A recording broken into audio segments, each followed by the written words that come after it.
Hello, welcome to Next Level Psych. We are doing a very appropriate podcast here in the midst of it being cuffing season, right? So, when we talk about that, we obviously are talking about the idea of dating people around the holidays because it is kind of a time people know that there's a need for companionship and togetherness. And so, what better time than to talk about how to survive the hellscape? That would have also been a good title.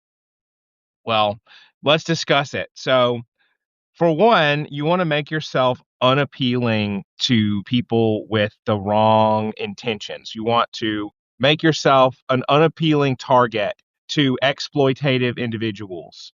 They may or may not have full blown NPD, narcissistic personality disorder. Everybody doesn't. Not everyone who's a bad dater has NPD. Fun fact, some have BPD, some have subclinical stuff that you can't quite diagnose. But it doesn't, frankly, for intents and purposes matter because you don't want to get engaged with, no pun intended, people like that. So, what I would say is be very intentional right away in your communication. Have fun, right? Keep first, second, third dates pretty light. Get to know what the person's like, what they're about, what they enjoy doing. And be aware if they don't ever ask you anything, if they tend to expect too much too quickly, or they have rigid dating narratives that you don't find sustainable. So things like, I am the table, that's what I bring to the table, I am the table. That's been a rallying cry, an idea that um, you shouldn't have to bring anything to a relationship. That's a huge red flag. I think many people would know that. Men want a traditional relationship, but don't make the money or put the effort in that would be required to have that. That's a red flag. They go any direction, all direction, whatever. We're not singling out women or men here. I don't do that. I don't believe in doing that. I believe in telling everyone what good boundaries and narcissism and I believe in telling everyone identifying antisocial habits and pro-social habits. So that's the dialogue. That is the narrative and the vocabulary that we're using is pro-social. So pro social involvement and pro other people. We could call it the light triad, right? There's the light triad. There's the dark triad. So there's empathy, belief in doing the right thing, Kantianisms, which is basically the belief in doing the right thing because everyone should do it, and if we all do it, the world's better. So, things like that. So that's what we're going to talk about, and not demonize women or men. But I absolutely want to say we're not going to demonize men here because there's a lot of that. Um, just frankly. So what we are going to say is uh, one thing I've noticed with online dating culture is people are so brain fried and poisoned that they talk in ways that nobody ever did up until about 2012. So, if somebody can fact check me on this, but I never saw people say things like, if you can't handle me at my worst, you don't deserve my best, up until about the 2010s. That became the rallying cry of the sort of abusive, Taylor Swift song romance. You need to take my lashing out. It's beautiful. It's dark. That's what you have to earn. And I have a controversial take that, and I almost called this controversial therapy takes. My controversial take on that is that because there are no dragons to slay, because there are no wars to fight, really, I'm not being insensitive to regions of the world that have them to fight, 'cause I'm talking about America. Let me make that super clear. My controversial take is that people add more difficulty to relationships as a testing mechanism because there isn't that difficulty out there in the world now, right? There is and there isn't. Economically, we live in a hellscape, but wars, famines, contests of strength and valor, we don't really have, and so many people will throw in impediments to test the mettle, mettle, the strength, the fortitude of young men, because we don't have to create great tasks and drama to test one another. And that's bad. There's enough of that that will come in your relationship. There's enough room for misunderstandings and the pain of life that you don't need to add more in. And I could get crap from red pill theorists and theologians to say, well, all women will do that. All women will test you to say, you got to pass this to prove that you're with me. And here's my rebut to that. Even if you take that as accurate, all tests are not created equal, right? Seeing if you can plan a date is certainly not the same as accusing you of cheating and flipping out on you to see how you handle it, or making embarrassing you or tormenting you. There are so many different levels of testing someone's reliability as to be not as to be wider than the range of our current conversation today allows. So I would say, and I've also met many women who were low-ish neuroticism and high agreeability. So I don't I don't think that the idea that women will torment you always and you just have to get used to it and learn to pass the test and not let it bother you. I don't find that useful. I find it to normalize needless drama. And the people who say women are all like that usually are referring to a pool of women that they've dated or that they find dateable that bring a lot of drama. And I just want you to know that's not all women. It really isn't. I promise you. So, and it seems like all men are on my chat right now. Thank you for joining, everybody. Feel free to send requests or comments or tag me on stuff that you find worth addressing. But I wanted to say that drama will accompany any relationship due to just the inexorabilities, the inevitabilities of misunderstandings and conflict. But guess what? They don't have to be self-made. They don't have to be synthetic, man-made, right? They don't have to be man-made.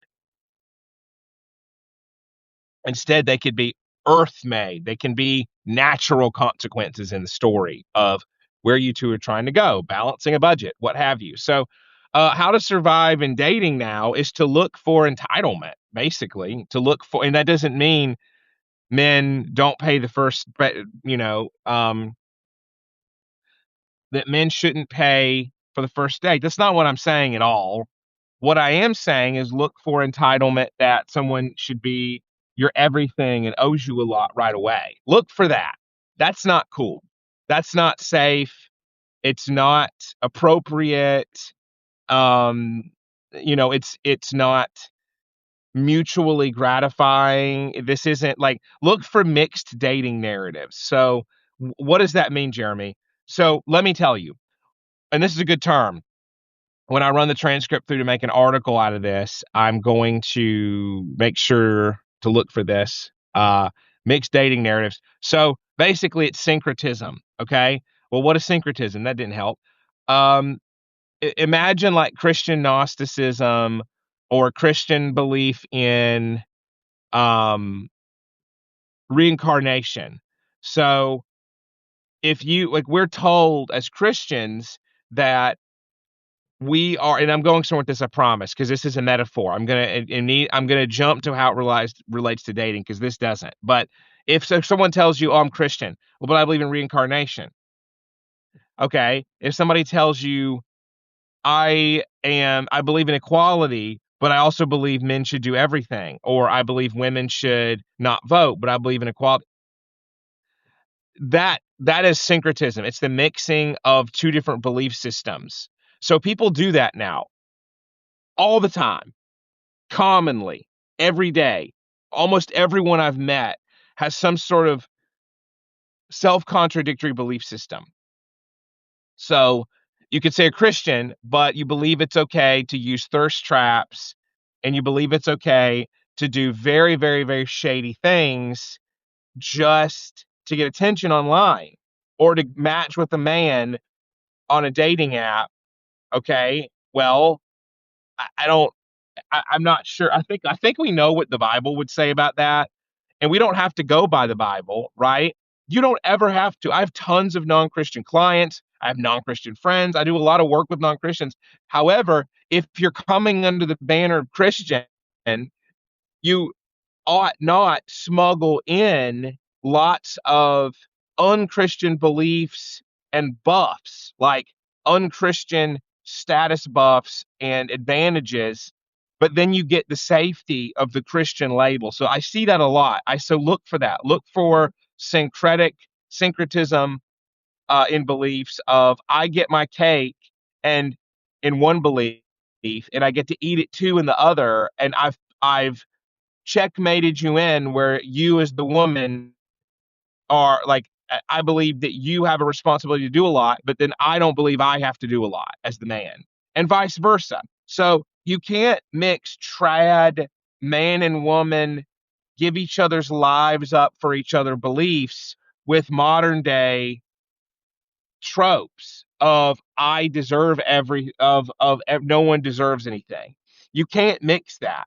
Well, Jeremy, why? Well, if you if if you deserve everything handed to you, on the one hand, you can't chop down wood all day for your wife or raise the kids all day as a wife for your husband.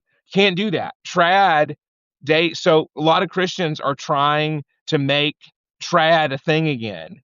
And you have to be pure about it if you want to do that. You cannot mix it and say, well, I get to be a thirst trap Instagram model, and I believe that I can use sex to sell, but I also believe in abstinence for other people. Like, what? What are you talking about?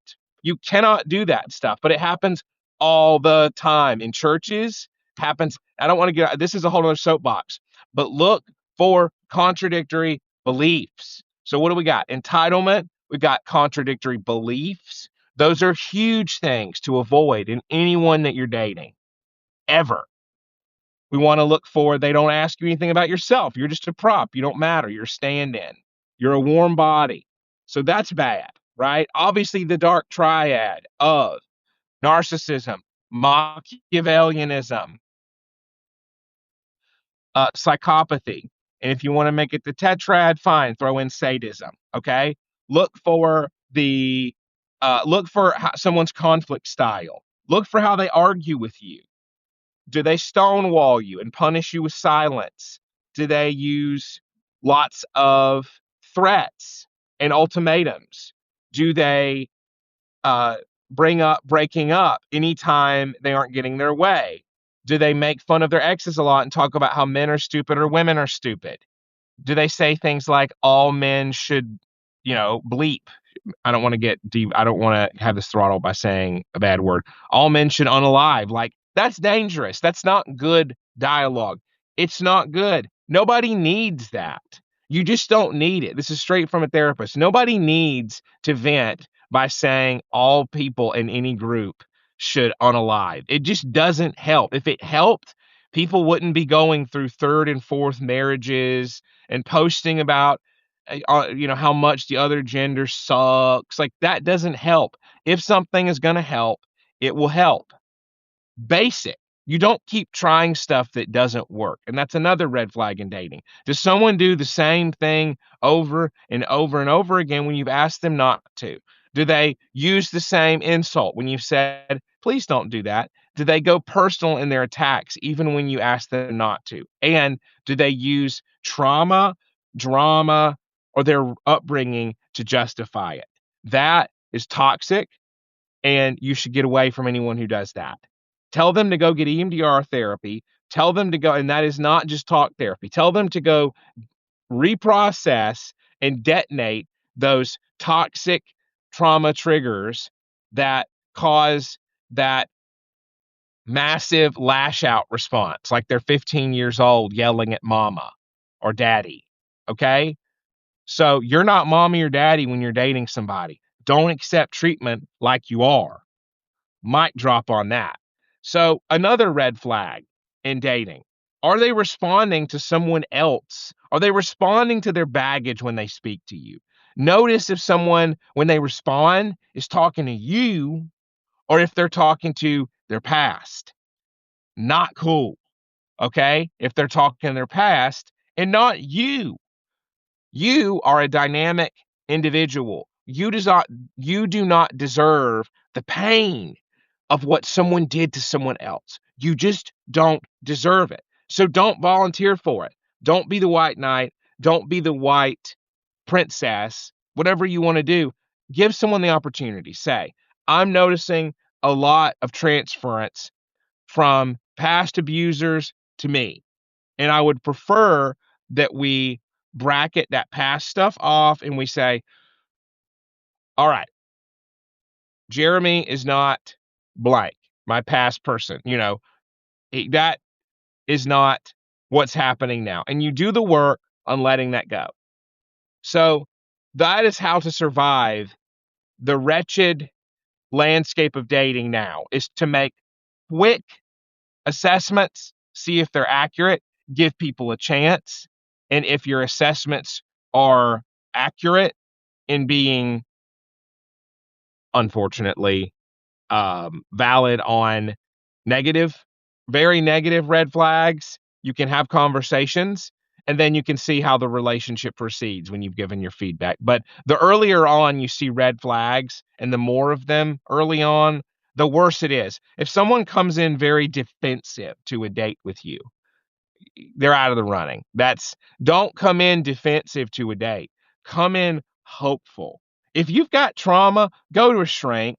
The view that some people just deserve to date, right? Like there's almost a narrative, and I want to be really careful here what I say, but there's society is not fair at all, and it's less fair now in many ways than it used to be because it's not honest.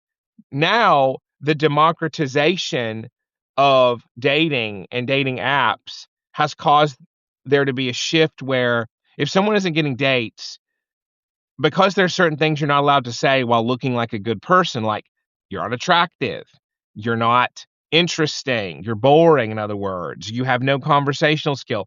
You need to go learn how to dress well in an appealing way. You're not supposed to say things like that. So, or I expect more from you than I'll deliver myself. There's a double standard, I don't like that you're short, whatever.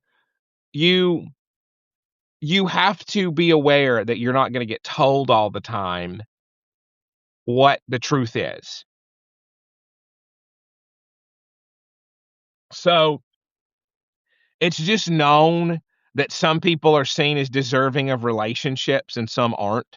Like the more attractive someone is, the more it's seen that they're owed a relationship. And so I'm not making this up. It's just how human brains work. Like if there's a very attractive woman, people are just going to assume that she's in a relationship and needs to be. And for genetically, like humans evolved to value attractiveness and women, they evolved for that. Like, or they were created for, well, that you could get into sin and how the fall made us all objectified beings, but we will not go there right now. I can later.